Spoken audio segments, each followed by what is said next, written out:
Қайырлы күн, Тарих мектебі каналының тұрақты көрермені. Бүгін мен сіздерге Қарахан мемлекетінің саяси тарихы туралы баяндайтын боламын. Қарахан мемлекетінің негізінің қалануы, қоғамдық құрылысы, әлеуметтік және мәдениеті жайлы видео алдыңғы жарияланымда ұсынылған еді. Қарахан мемлекетінің негізін қалаушы Сатық Боғрахан 942-955 жылдары билік құрды. Қарлұқ қағаны Білгекүл Қадыр ханның немересі болып табылады. Ислам дінін қабылдап, саманилермен бірігіп, Қарлұқ қағаны оғылшақты жеңген болатын. Сатық Боғраханның тұсындағы Қарахан мемлекетінің астанасы Баласағұн қаласы.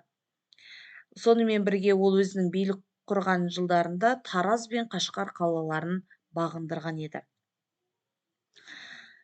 Ал одан кейін билікке келген Мұса қаған 955-960 жылдары билік құрды.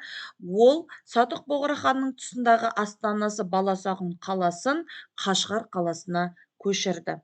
Сатық Боғраханның екінші баласы Сүлейман Ілік Баласағұн қаласында билік жүргізген болатын. Ал 960 жылы ислам дінін мемлекеттік дін ретінде жариялады. Бұлайша өз бетінше мемлекеттік дінге айналдыруының басты себебі діннің көмегімен ол өзінің билігін нығайтқысы келді және мұсылман елдермен байланыстарын орнатты. Тиісінше жер аумағын кеңейтуге де ол діннің атқаратын рөлі жоғары деп санады. Мұса ханның жорықтары туралы жазылған тарихи шығарма Таскира-и Боғрахан деп аталады. Егер Мұса хан туралы мәліметтер көбірек іздесеңіздер, осы шығарманы оқуларыңызға кеңес білдіремін. Мұса ханнан кейін билікке Әли Арслан келеді. Әли Арслан 960-990 жылдары билік құрды.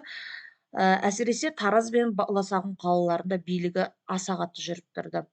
Оның тұсында мемлекет астанасы қайтадан Баласағұн қаласы болып өзгереді. Мұсаның баласы Әли Арслан мен Сүлеймен Іліктің баласы Хасан Боғраханның арасында үнемі билік ауысып отырды.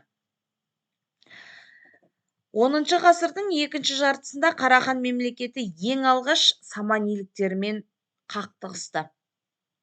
Хасан Боғрахан Испиджаб, Самарқан және Бұқара қалаларын басып алған болатын. Ал Әли Арслан хан ол өзінің Тараз бен Баласағұн қалаларында билік жүргізіп отырды.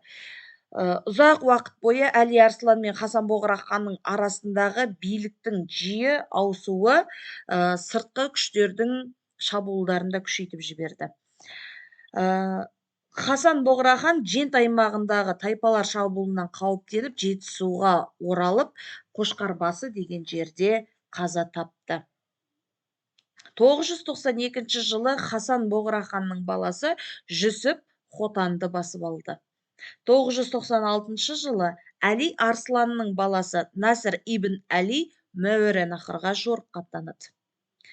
Ауғанстан жеріндегі Ғазнауи әулеті қарахандықтардың Сырдария бойындағы билігін мойындап өтті. 999 жылы Қарахан мемлекеті Ғазнау әулетімен бірге саманилерді жеңіп, Мәуереннахрды басып алып, өзінің территориясын кеңейтті. Әмудария өзені Қарахан мемлекеті мен Ғазанаулилер арасындағы шекара болып бекітілді. Енді осы Қарахан мемлекеті енді ішкі талас тартыстардың салдарынан екі елге бөліне бастайды. Шығыс қағандық Жетісу мен Шығыс Түркістанды қамтиды. Орталығы Орда қаласы, немесе оны Қара деп айтады, Күз Орда деп те атайды. Кейін тіпті Қашқар қаласы деп ауысты. Ал батыс хандық Мәуереннахрдың территориясында орталығы Үскент, кейін Самарқан қаласы болады. Шығыс хандығы мемлекеттің негізгі бөлігі саналғандықтан, оның ханы ұлы хан болып есептелді. Екі хандық арасындағы шекара Сырдария өзені аумағын қамтып отырды. 1040 жылы Ибрахим ибн Насыр хан Тамғаш Бурахан атанып, Мауреннахрдағы билігін орнатқан кезде Қарахан мемлекеті міне осы уақытта екі қағандыққа нақты бөлініп, биліктерін ажыратқан болатын. 1089 жылы Селжұқ сұлтаны Мәлік Шах батыс хандықтың астанасы Самарқанды, кейін Бұхараны басып алды. Осы уақытқа дейінгі барлық мемлекеттердің ыдырауына себепкер мемлекет ішіндегі билікке талас тартыс болатын болса, міне Қарахан мемлекетінің де соңына жеткен оқиға осы билікке талас тартыс болды. 1125-1128 жылдары Шығыс хандықты Қарақытайлар басып алады. 1137 жылы батыс қағандықтар Ходжент түбінде Қарақытайлардан жеңіліп, Селжұқтармен одақтасады. 1141 жылы Қатуан даласында Қарақытайлар Қарахан мен Селжұқтардың біріккен әскерлерін жеңіп, Мауреннахрды Бұхара қаласымен бірге басып алады. Қарахандар Қарақытайлықтарға алым-салық төлеп отыратын болып өз позицияларын өзгереді. 1195 жылы Селжұқтардың әлсіреуіне байланысты Хорезм хандығы қайта күшейеді. Хорезм шахы Текеш Қарақытайларға жорық жасайды. Әсіресе батыс қарахандықтар өздерінің тәуелсіздіктерін қайтып алуға тырысады.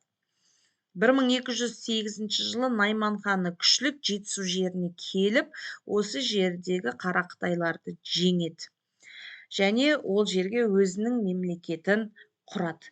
1210 жылы талас бойында Хорезм Мұхаммед батыс Қараханды құлатып, соңғы ханы Оспан ханды өлтіреді. Нәтижесінде Шығыс қағандықты 1212 жылы Найман ханы күшлік басып алатын болса, батыс хандықты 1212 жылы Хорезм шахы Мұхаммед құлатып, өз меншігіне қаратып алады. Бірақ осы Қарақытай мемлекеттері жалпы Шығыс Қараханның территориясын басып алып, өз мемлекетін құрған кезеңі келесі видеода айтылады. Сондықтан да мемлекетіміз тыныш, ел жұртымыз аман болсын деп тілейік.